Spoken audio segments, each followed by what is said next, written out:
this weekend in South Louisiana. It will be the epicenter of football, and you know that because College Gameday announced last Saturday that they were coming to Baton Rouge again for this matchup. Tigers and Tide again in a primetime spot. That brings down ESPN's College Gameday, built by the Home Depot.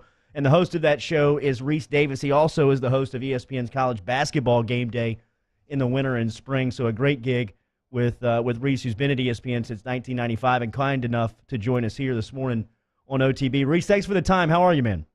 I'm doing great. How are you guys? Doing good. But before we get into the playoff stuff and the scenarios and LSU and Alabama on Saturday night, I wanted to start and just get your opinion because of your seat and your voice on Maryland reinstating DJ Durkin on Tuesday, a same day that the college football playoff rankings is in the news, Maryland in the news for bringing Durkin back. What was your reaction when you heard that? Surprised, actually. I think here's the thing. It is highly unlikely that any strength coach or training staff should have, first of all, training staff should have complete autonomy away from the coach, the athletic director, and everybody else, and answering only to medical personnel. That's number one, and that's non-negotiable. And Maryland failed there. Strength staff they always operate with some type of approval from the head coach, okay? So if there were failures there, then that's on DJ Durkin because that's just the way it is, and you guys know this from being around it. But even if, in the unlikely scenario, that something didn't rise to the level of dismissal for DJ and the way the program was being run, he's in an untenable situation. He can't run that program now. Yeah. I mean, the entire thing is not feasible anymore. And I'm not saying that DJ should have been a scapegoat. I don't know what the responsibility is. I know that number one, first and foremost, even though it wasn't a hot day, that the training staff that was there, I've talked to, after this happened, I talked to a number of trainers across the country. That's something you can recognize. That's something that should be recognized and adjusted. You got to have enough eyes on the players to make sure, and you've got to recognize when it's the difference between a guy being tired and a guy suffering from heat stroke. And according to and I'm no medical expert, but according to the trainers I talked to, that's one you can't miss. Texas A&M had one on a day that wasn't that hot, and their staff recognized it, and in 3 days, the young man was 100%. Young man, Dino Baber's son-in-law, is now playing at Syracuse. He went grad transfer after that. And the bottom line is Jordan McNair died, and it was preventable. And because of that, changes need to be made. And because at least some of this was the result of what was going on in the strength and conditioning program, in my judgment, that falls at DJ Durkin's doorstep. And, I'm not saying he was trying to hurt anybody. I'm not saying he doesn't feel horrible about it. I'm sure he does. But when tragedies occur, sometimes there are things that, you can't make amends for a tragedy like that. That would be the wrong word. But sometimes you can't continue in the role in which you were in before. And I'm really surprised that Maryland has opted to go in this direction, at least for now. I don't think it's long term because I don't think it's a workable situation for them.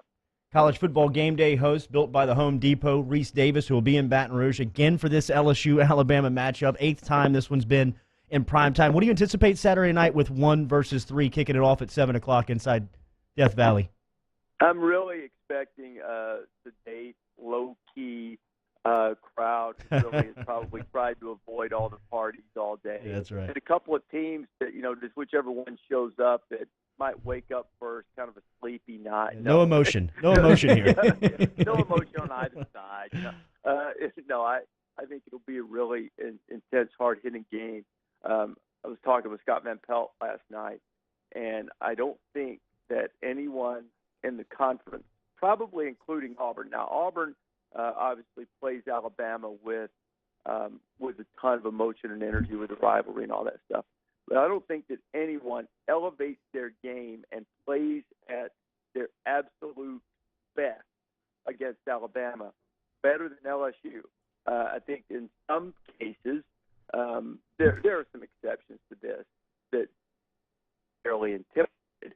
But LSU is invigorated by getting the chance to play Alabama. They always play, no matter how their season's going. They have played Alabama, played their tails off against them every year. It's personal to them, and I anticipate much more the same on Saturday night.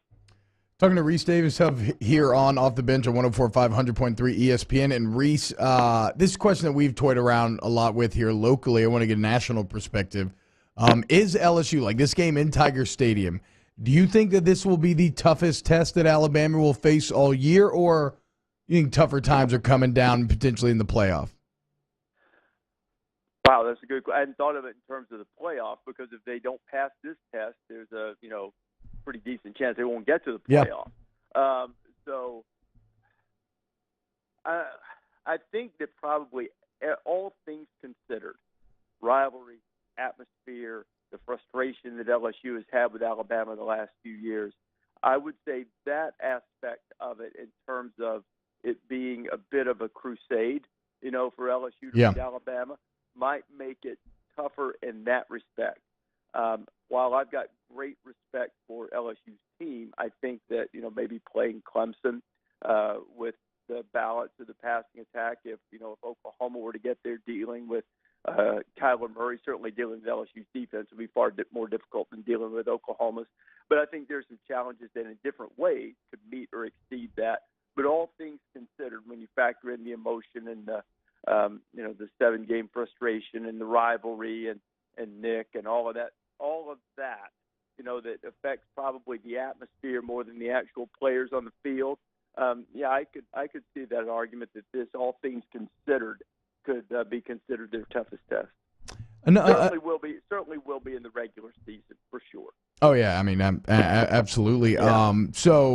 Let's play with another hypothetical. Then this is something that our listeners have been debating all morning long, which is in the case of an LSU win, which would cause this city to absolutely lose their mind and explode. How do you think Bama's stock reacts to that? Because this would be the first good team that they played. Like, how far of a fall do you think it potentially be for the Tide if they were to lose Saturday? It'd totally depend on how the game went and how the game was played. And, that's really one of the amazing things I think about Alabama, is that everybody's holding them to a higher standard, because Alabama's in a situation now because of their dominance and their excellence that, nobody else is beating everybody they play by 30. Nobody else has done that. So, the response becomes, well, they should. They're better. And, if they beat LSU, then people who are looking to, carve a little piece out of the Alabama juggernaut are going to go, well, LSU, they've struggled in offense, or they're not that good either. And then if LSU beats them, it's going to be, see, I told you Alabama was no good. So it's going to really depend in terms of how far they fall in the rankings, how the game's played. If it's a field goal game at the gun, and Cole Tracy from Assumption knocks one through there again, then they probably won't fall too far. If they lose by 2 touchdowns and some things look bad and sloppy, then maybe they fall farther. I think the question you're asking is, can they still get in the playoff? And my hunch is no, but my hunch was that they couldn't get in the playoff if they lost to Auburn last year either. So I could be wrong about that. I do think the one thing that helped, number one, Alabama was better than Ohio State last year, and if they're going best teams, they should have gotten in. But I understood the argument for Ohio State. But also helping the committee last year was that they weren't dealing with a potential rematch of 2 conference teams. Alabama and Georgia hadn't played. Yeah. It would take a rare circumstance for that to be the case. It would take Kentucky, I guess, unless I'm missing a combination. It would take. Well, I guess Georgia could win the SEC too. So maybe something like that they could still get in. But their chances obviously will take a major hit if LSU wins on Saturday night. So Rece, I don't know if you paid attention, but you're a noted Alabama grad, and we all know that the SEC is in cahoots with Alabama and the Birmingham office. Did you make a call? Like, were you involved in the conspiracy to get Devin White suspended at all? Oh, yeah. It was. You know what it is? You're missing a leg of the conspiracy. James Carville and I conspire Oh, wow. to try to bring as much attention Yeah. to the SEC as possible. And this game, right? This game needs it. Yeah, in this game, we're in cahoots to try to elevate this game. The only way we failed is that we thought we could get this to 1 versus 2, but somehow Clemson got in the way this week. So that's been part of it too. Hey, I got 45 seconds. My producer wants to kill me. What's your favorite part about coming to Baton Rouge when you guys make the trip? You know what? I'd say I just love the atmosphere. I love going to Tiger Stadium. There's great food everywhere. We might have to find our way to Rufino's or Walk-Ons before it's all said and done there. And, you know, the people always treat us great. I'm hoping we have a great crowd out there on the quad Saturday morning. A lot of energy.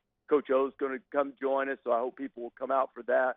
Got a couple of surprises I'm working on that I think people will enjoy. Okay. So we'd love to have folks come out and join us and bring their great signs and make it a sea of purple and gold back there.